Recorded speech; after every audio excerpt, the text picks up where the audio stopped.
Hey, this is Jerron Bradley with Power and Leadership Enterprise, helping leaders make great plans.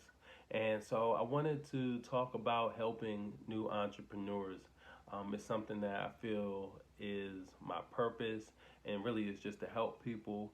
But nonetheless, I wanted to define entrepreneurialism, and that is someone that is able and willing to make a financial risk, especially to better their future.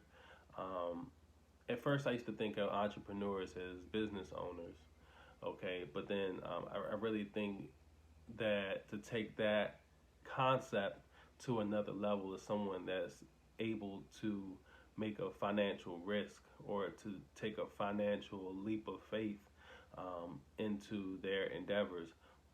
The reason why I think that it's another step is because it actually takes someone over the threshold when it comes to someone being able to generate wealth.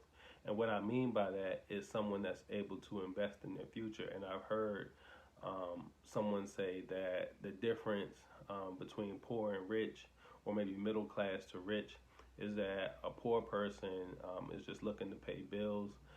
The middle class person is looking just to maintain a lifestyle through credit, but a rich person is looking at the income or cash flow to be able to get a higher return.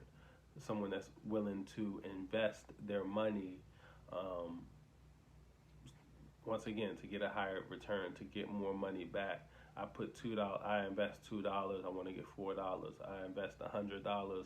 I want to get $200. Someone that has that type of mindset, and when you continuously have that mindset, I believe in compound interest. But while that we can look at that from how to double your money, also look at it from just a literal sense in the way that we're just talking to each other in a regular conversation. That if I'm interested in something and I compound that thought, but I put some money behind that, that the more and more I'm able to do that, then it's better than me putting that money into something where I'm getting no return in.